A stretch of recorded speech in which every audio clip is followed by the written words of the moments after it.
They slammed her against the corridor wall so hard her name badge cracked. Lila didn't scream. She didn't beg. She simply looked one of them in the eye and whispered, "You just signed your own retirement." The alien guard laughed, not realizing that across the galaxy, a man had already risen from meditation and disappeared. Lila didn't remember how she hit the floor, only the sound her forehead made when it met metal. The medbay corridor had no cameras, which was convenient for guards with grudges. The aliens wore regulation armor with rank insignias and a certain ugly pride that reeked of privilege. She had treated one of their political prisoners earlier that shift, stabilized his condition, documented everything, and when he collapsed later from internal failure, they turned their eyes on her. Accusations spread faster than any virus. Earth nurse. Human arrogance. Poisoned the prisoner. She never even saw the punch coming. By the time the second blow landed, she was only awake out of sheer stubbornness. It wasn't the first time she'd faced prejudice. Humans on Vega 9 were a minority, and humans in positions of authority were resented. Lila had earned her way to lead surgical nurse through 6 years of military fieldwork, 3 interstellar certifications, and a calm hand even androids envied. But none of that mattered to the guards. They needed someone to blame. She was small, alone, and not a fighter. At least, not anymore. One of them pinned her to the floor with a boot on her ribs.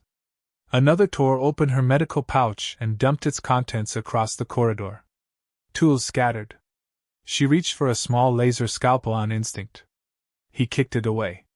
The third leaned down, pressed his heavy clawed hand on her chest, and hissed something about Earth arrogance needing discipline. She never saw his nameplate. But she memorized his breath. Somewhere deep in her jacket, her emergency beacon triggered. A signal so obscure even command staff didn't remember it was embedded there. But one man did. And he wasn't on Vega 9. At a temple buried in fog-drenched mountains on Earth, Yuto sat cross-legged in silence.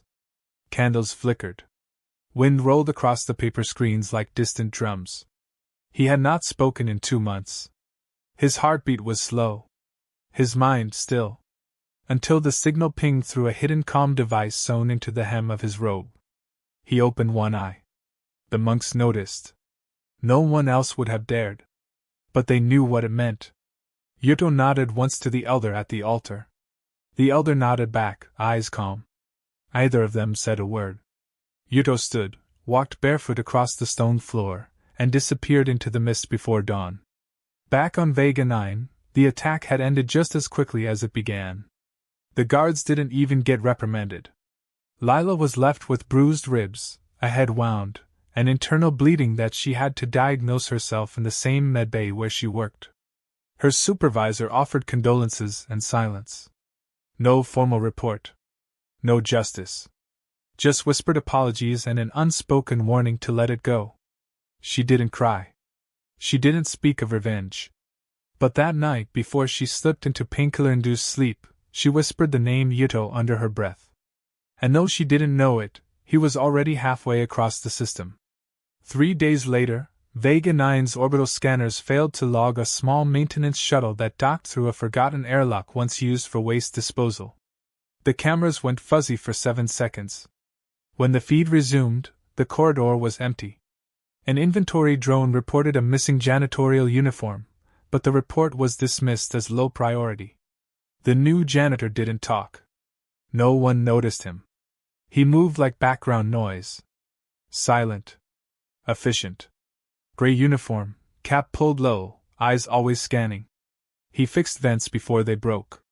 Cleared pathways before anyone asked. Sometimes officers swore they saw someone at the end of the hallway, but when they looked back, it was just shadows. No one asked his name, and he gave none. Lila woke the next morning to find a paper crane folded beside her bed. It had a drop of tea on the wing. She blinked hard. A nurse asked if she was okay.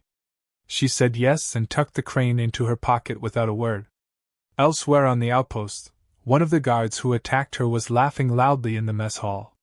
He bragged to a group of junior enforcers about how Earth nurses thought they were untouchable. How he taught one to stay silent. As he stood up with his meal tray, he noticed something odd. His tray wasn't his. It had a symbol etched into the bottom. A spiral with 3 points. He blinked. Looked up. No one else noticed. But when he turned back to ask if anyone had switched trays, the lights above him flickered. For a second, the room chilled. And in the security camera footage, later reviewed in silence by the outpost commander, his chair fell over on its own. By the time he disappeared, no one had seen anyone enter or leave the barracks. In the medbay, Lila sat up a little straighter. She winced, pressing gently on her ribs. A nurse tried to fuss over her, but she waved her off. "I'm fine," she said. "Really?" But her eyes drifted to the far corner of the room, where the shadows were just a little too still. He was here. And she wasn't afraid anymore. The janitor assigned to Sector E2 never showed up in personnel logs. Security officers reviewed the system after the second power junction shorted during a routine cycle, only to discover the janitor's clearance had been manually approved by a command terminal that hadn't been used in years. The signature ID on the log simply read, "Null." No one could trace it. Maintenance assumed it was a bug. The command center filed it under technical anomaly. But Lila knew better. Yuto didn't need credentials. He didn't need a weapon. He needed space, silence, and time. The moment he arrived on Vega 9, he memorized every air duct path, every timing pattern of rotating patrols, every thermal blind spot on the surveillance grid. He had no formal map. He used his eyes, his instincts, and occasionally, the chaos of bureaucracy to cover his trail. Nobody questioned a janitor sweeping between food dispensers and garbage bins, especially one who moved without eye contact and never spoke. Yuto vanished into the ordinary, which had always been his greatest skill. He started small. A missing baton from a guard's belt. A weapons locker sealed shut with industrial epoxy. A lift button replaced with a dummy shell that took guards to the wrong deck every single time. They assumed it was malfunctions. They filed reports. They laughed about the tech team's incompetence. Yuto wrote it all down in a tiny notebook hidden inside a ventilation grate. Each disruption wasn't random, it was practice. Rehearsal. Until they dropped their guard. One of the attackers, the biggest among them with 2 left tusks and a scar across his shoulder plate, was fond of the training room on Deck C. Every morning at 0600, he practiced combat drills alone, grunting and boasting while throwing punches at a heavy reinforced dummy. That morning, he found the dummy already torn open, stuffing scattered like it had been ripped by claws. He looked around and found nothing. He shrugged. But when he lifted his foot to begin, something pricked him. A small needle embedded in the mat, nearly invisible. His leg numbed within seconds. He collapsed, cursing. By the time medics found him, the dummy had been replaced, the needle was gone, and he couldn't remember how he'd fallen. Elsewhere, a different guard attempted to access his private locker. His code was denied. He tried again. Still denied. When he contacted security, they found the code had been manually changed. The override came from inside his own quarters. When they entered the room, they found nothing wrong. Everything in place. Except for one item on his bed. A folded towel. Perfectly square. Flawless. Balanced in a way only one person would understand. And he had no idea how it got there. Yuto moved through the station like vapor. At one point, he slipped into the kitchen and replaced the cleaning agents with saline water. Another time, he stacked garbage bins just high enough to tip when the patrol rounded the corner. None of it caused harm. But it caused confusion. Panic. Uncertainty. And then he struck for real. The second attacker disappeared during a patrol shift. His path was routine, down Hall 5, across the engine catwalk, up through the airlock perimeter for a quick sweep. He never made it past the catwalk. His comms went dead. His tracking chip stopped pinging. Teams searched the length of the corridor but found only his gloves, neatly folded on the railing. He wasn't seen again. The remaining guards began to change their behavior. They patrolled in pairs now. They looked over their shoulders constantly. They barked orders at junior crew and flinched at every noise. One of them filed a request for off-station transfer. Denied. Another refused to sleep without the lights on in his quarters. He claimed he heard breathing in the vents above his bed. Command began to worry about morale. But still, no formal link to Lila. No one imagined she had anything to do with it. Meanwhile, she healed in silence. The swelling faded from her ribs. The bruise above her eyebrow darkened and then lightened. The other nurses avoided the subject. Her supervisor never mentioned the corridor again. But each day, she found small signs. The way her tea always arrived warm, though no one brought it. The folded napkin with a symbol from her past carved into the corner. The sound of someone adjusting her pillow while she pretended to sleep. She didn't cry. She waited. It was on the 5th night that Yuto revealed himself to her. She had just awoken from a shallow nap, disoriented and restless. The lights were low. A curtain separated her bed from the others. She reached for her water. It was already in her hand. She froze. He spoke softly. Just 3 words. Do not move. She swallowed hard and whispered his name. Yuto. There was a pause. Then his voice again, lower than a breath. I was here before you woke up. Her heart raced. But not from fear.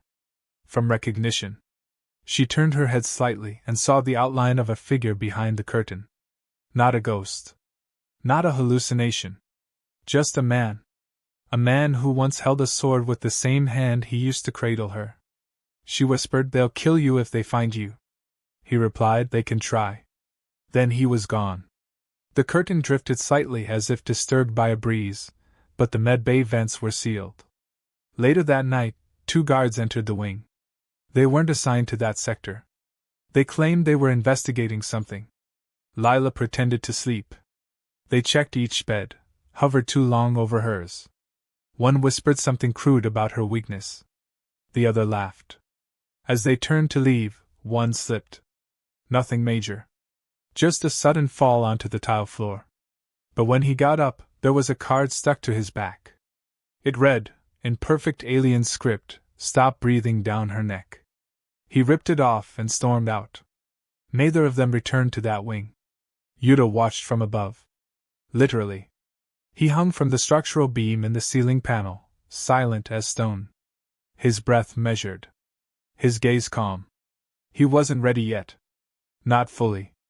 But they had crossed a line. And that line, they would pay for in silence, in fear, and in missing hours. Because they had touched someone who once saved lives. And now her life had summoned a ghost they would never see coming. The lights flickered twice in Barrack C before going dark for precisely 7 seconds. By the time power stabilized, one of the guards was missing. No one heard a struggle. No weapons were drawn. His bunk was untouched, his locker still sealed, but his boots were sitting neatly on the edge of his bed as if placed with care. The remaining guards erupted into shouting, demanding surveillance, demanding internal scans, but all they got from command was a shrug and grainy footage showing nothing but static for those 7 seconds. That's all it took. 7 seconds, and one of them was gone. Panic spread faster than logic. The outpost, known for its strict routines and airtight hierarchy, suddenly felt loose around the seams. Doors didn't close right. Supplies were missing. Flashlights flickered without cause. Security teams began walking in pairs, whispering about shadows, about how something was inside the walls. Some thought it was an animal. Others muttered about cloaking tech. No one said the word ninja, but it hung unspoken in the air like smoke in a sealed room. Yuto worked methodically. He left no prints. No DNA. No digital trace. He didn't use weapons they could scan or traps they could disarm. He used silence. He used fear. He used their arrogance. One night, one of the guards found his own service rifle disassembled and perfectly reassembled with the trigger mechanism reversed. The next day, another opened his drawer to find it filled with water and a single origami frog floating inside. Harmless. Confusing. Personal. That was the point. They didn't know when it would escalate. Only that it would. The remaining guards began to unravel. One of them refused to shower alone. Another set a silent alarm every 10 minutes just to prove he was still awake. When asked, he said he kept seeing someone behind him in reflections, but no one was ever there when he turned around. He started drinking to sleep. Then he stopped sleeping entirely. It was on the 8th night that Lila became part of the plan. Not by accident. Not by force. But by quiet understanding. Yuto appeared at her bedside without sound, stepping from the shadows like they welcomed him. She was already awake, staring at the ceiling, waiting for the soundless arrival she knew would come. He sat beside her without touching her, and whispered 3 words that told her everything. It's time now. She didn't ask questions. She knew what he needed. For one night, she would play bait. She would do what she hated most, pretend to be vulnerable. Pretend to be helpless. And wait. The guards took the bait without hesitation. Word had spread she was recovering quickly. Too quickly. Some suspected human genetic manipulation. Others whispered that she had friends in the shadows. Either way, curiosity poisoned their discipline. 2 of them volunteered for an unsanctioned sweep of the med bay wing that night. They told no one. They wore full armor. They carried stun rifles and wore smug expressions that didn't match the fear in their hearts. Lila lay on her cot beneath the sheets, motionless. Her vitals steady, her eyes shut. She didn't move when they entered. Didn't flinch when the first guard tapped the side of her bed with the muzzle of his rifle. Didn't react when the second one leaned down and said something about finishing what they started. She just waited. Because Yudo had already slipped into the room 2 minutes earlier through a vent above the ceiling tiles. He was behind them now, not breathing, not moving. The first man never heard the blow that dropped him. He simply fell forward, unconscious before he hit the ground. His rifle clattered against the floor with a dull thud. The second one spun around, just in time to see nothing at all. The lights went out. Not all at once. Just the row above them. A rolling darkness like a tide swallowing a corridor. He opened fire. Empty clicks. His magazine had been emptied earlier without his knowledge. He tried to run. Something hit him in the throat. Not hard. Just enough. He collapsed sideways, eyes wide open. The lights returned. When the med team arrived the next morning, they found the 2 guards tied back to back, upright in the center of the med bay, facing each other with gagged mouths and eyes that refused to blink. Around them were 4 stands stacked into a perfect cube, balanced so precisely it looked sculptural. On top of it all was a surgical mask with one sentence written in alien script. She saves lives. I do not. The outpost commander ordered an immediate security lockdown. Orders were issued for full internal scans, genetic sweeps, anti-cloaking pulses, and drone patrols in every wing. None of it found anything. The only new anomaly on record was the sudden drop in heart rates among the remaining guards. Medical staff confirmed none of them were sleeping. One was caught trying to access a shuttle escape pod. He claimed he heard whispers from his own armor at night. He couldn't remember what they said. Only that they sounded disappointed. Lila returned to work that morning. She didn't limp. She didn't flinch. She wore her scrubs like armor. Her stitches had been removed. Her files were locked behind double clearance. No one spoke to her about what happened. But everywhere she walked, eyes followed her. Some out of fear. Some out of awe. She walked like someone protected. Someone sacred. Or someone followed by a myth. In the shadows above the ceiling tiles, Yudo waited. He didn't need to strike again. Not yet. The fear had done its job. But he wasn't finished. There was still one man left. The first one. The one with the breath like ash and the words that stung. The one who had smiled when Lila bled. For him, Yudo had something different planned. Something no surveillance system could stop. Something that would make him remember every step, every word, every ounce of power he had abused. Yudo didn't believe in vengeance for its own sake. He believed in correction. Precision. Balance. And above all, message.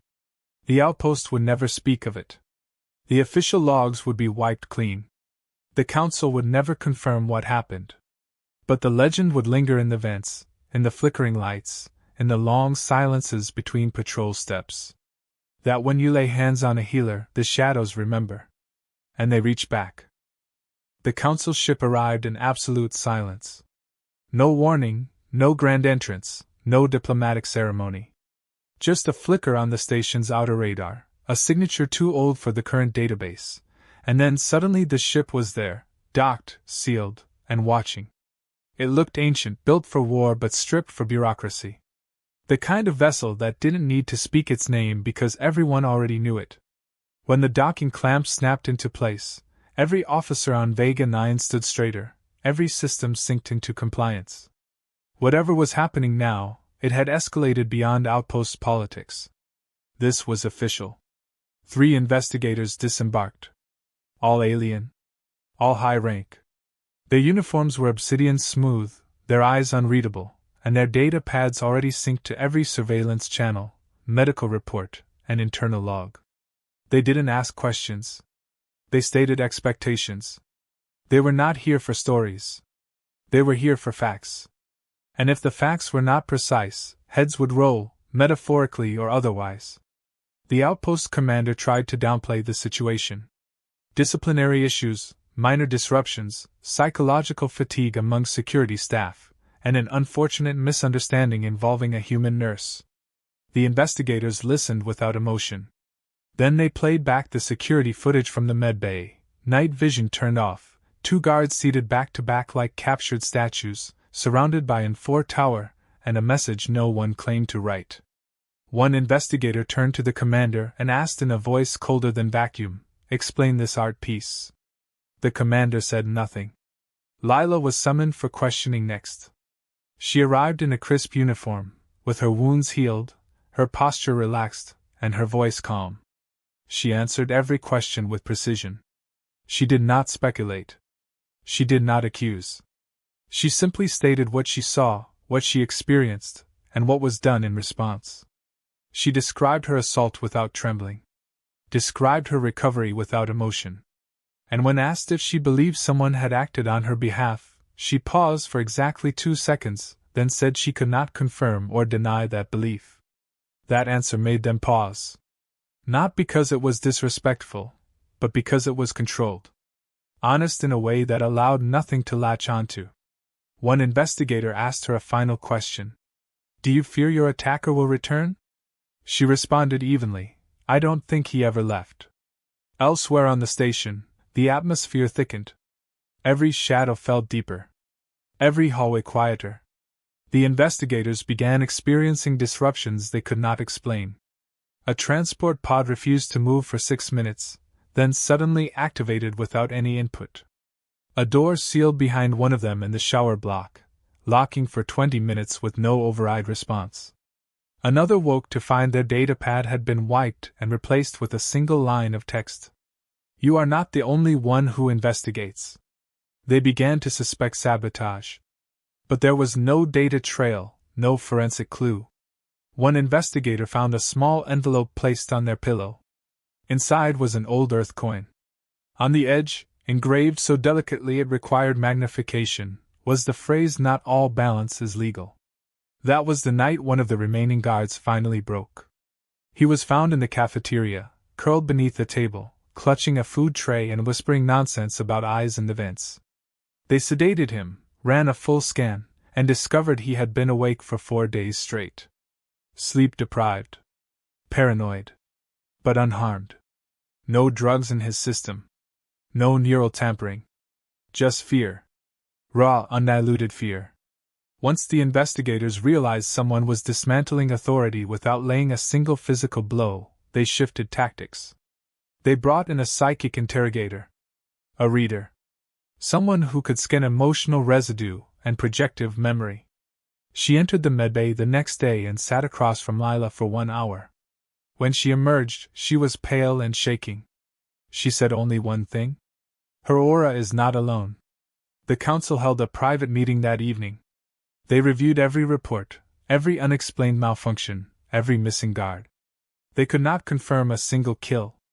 There were no bodies. No blood. No death certificates. Just disappearances. Just shadows. Just symbols and fear and a complete collapse of chain of command in one quadrant. One of the investigators suggested they install a permanent monitor on Lila. Another disagreed. He said anyone bold enough to strike without trace would see that as provocation. The third didn't speak at all. He just stared at the message left on his datapad that morning. It said, "Ask her why she stopped." What none of them understood, what they were not prepared to hear, was that Lila had once walked the same path. Years before she joined the Medical Corps, before her postings to field units, before Vega 9, she had trained beside Yuto in a place few could reach, a place where movement was language and silence was law. She had walked away when she discovered her hands could heal. But she had never forgotten. And she had never truly left. It had been her who logged the maintenance request for the sector where Yudo entered. Her who left the message in the old Earth code that only he would recognize. Her who marked the guards' identification badges with tiny tracking ink only visible through a specific spectrum. She had done all of it while recovering, while breathing through broken ribs and bruised pride. Not for revenge, but to remind them who they had touched. The next day, the council closed the investigation. No charges were filed. No press release issued. The guards were quietly rotated off the outpost. The commander was reassigned. Lila was promoted. No ceremony. No applause. Just a data entry update and new privileges. When the investigators left, they took with them all the surveillance logs and all the documentation. But they could not take the memory. That night, in the silence of her quarters, Lila stood by the small table beneath the wall vent. She placed 2 cups of tea there, both steaming. One untouched. One half full. Then she turned off the lights and spoke softly to the darkness. "You said it would be 3. One still breathes." From the shadows above her, a quiet voice replied. "He will not sleep again." She smiled. Not out of malice. Not out of victory. But from understanding. Not all justice wears a badge. Some wear nothing at all. Some live in shadows. Some move only when wrong is done. And some only answer one kind of call. The call of a whisper in the dark. The sound of a vow not forgotten. The breath of a promise made in silence long ago. And kept. The outpost moved differently now. It wasn't slower or faster, just quieter. There was no longer laughter echoing from the guard barracks or stomping boots in the corridors. The medbay was calm and efficient, but every nurse walked a little straighter when Lila passed. Engineers nodded more respectfully. Even the command staff seemed more measured when they addressed her. No one said why. No one needed to. The atmosphere had changed because something invisible had passed through it, and no one wanted to be the next to provoke it. The final guard, the one who had pressed his boot into Lila's ribs and laughed while she bled, was still on duty, at least on paper. He kept to himself now. His shift rotations were always solo. He refused shared meals. He filed no incident reports and made no eye contact. Everyone knew he was next, and most assumed it would be a disappearance like the others. But Yudo had something different in mind. This man had not only crossed a line. He had danced on it. And the message for him would not be silence. It would be memory. Yudo didn't strike immediately. He watched. Studied. Waited. He wanted the fear to do its work first. The man began showing signs within days. He shaved his head. He stopped sleeping in the barracks, choosing instead to nap in random corners with one eye open. He filed for a transfer off station 4 times. Each request was marked as pending, then mysteriously disappeared from the system. No one could trace who cleared or denied it.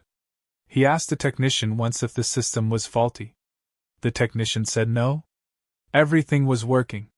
Someone just didn't want him to leave. It started small. His boots were moved while he slept. A mirror in his locker reflected not his own face, but a different room entirely. His badge code was inverted during a routine door scan, locking him in a maintenance shaft for 30 minutes with no lights. On his bunk one morning, he found a photograph. It was blurry, taken from a strange angle, but clearly showed him standing over Lila's body during the assault. The angle made no sense. There had been no cameras in that corridor. No one could have taken that photo. Yet it was real. He burned it immediately. The next morning, it was back. In his boot. Yuto didn't need to touch him. The man's own mind became the weapon. He began talking to himself in low whispers. He started twitching during briefings. The other guards avoided him, scared the madness might be contagious. He began muttering about eyes in the floor, about shadows that didn't belong to anything. He was escorted to the infirmary twice. Each time, he claimed he was being watched through the walls. Both times, medical staff cleared him for duty. But they noticed something else. His blood pressure was dangerously high. His pulse never dropped below panic. And then, one night it happened. He locked himself inside the armory. No one could get in.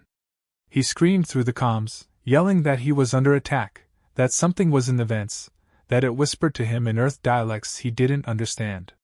He begged to be removed from the station. He threatened to shoot anyone who tried to enter. The commander authorized stun gas. When they opened the doors, he was curled in a fetal position on the floor, weapon untouched, sobbing into his fists. On the wall behind him, someone had carved a sentence into the metal. "You forgot she saves lives." They sedated him. He never returned to duty. He was removed quietly, no official record. His name was erased from the outpost roster 2 hours later. In the days that followed, the outpost returned to a strange sort of calm. Systems ran more smoothly. Orders were followed with greater care. No one questioned Lila's schedule anymore. Her shifts were respected, her notes followed without argument. Her reports were filed with priority. No one mentioned the guards. No one mentioned the missing. But everyone understood. She received a message shortly after. No sender. No subject. Just a line of text. The quiet has returned. She responded by cleaning out the small space behind her desk and placing a second chair there. For no one in particular. Back on Earth, at a temple built between mountains and fog, a file was added to a paper archive. Handwritten. Titled with a symbol instead of a name. Inside, a single note: threat neutralized, justice delivered, presence withdrawn. It was placed between older files with names long forgotten. Not because they weren't important, but because the people who resolved them never needed to be remembered. Lila requested reassignment 2 months later. Not because she feared more trouble, but because she felt her presence had become too large. Too symbolic. She requested a frontier post. Something quieter. More remote. Somewhere people still needed healing more than protection. Her request was approved immediately. Her replacement arrived and found a strange artifact left behind in her quarters. A folded cloth with intricate stitching, placed precisely on the bed. Underneath it, a wooden token carved into the shape of a crane. No message. No explanation. But the nurse who picked it up held it like it was sacred. The guard station was remodeled shortly after. The hallway where the assault had happened was repainted, the wall patched. But no one ever walked through it again alone. It became a shortcut no one took, a door no one opened, even though it was fully functional. They said it was colder than the rest of the corridor. They said sometimes you could still hear footsteps on the tile, even when no one was there. Lila arrived at her new station 2 light years away and was welcomed with respect. She wore her scars without hiding them. She treated patients without speaking of vague anine. But once in a while, she found something strange. A perfectly balanced cup of tea waiting for her on the table before rounds. A folded napkin shaped like a fox. A message scratched into her drawer that simply said, "Always near." She would never see Yuto again. That wasn't the way he worked. He didn't return after storms.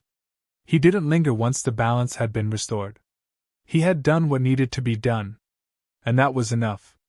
But in the dark, in the silence between shifts, In the moments between breath and sleep, she could still feel him. Not as a shadow.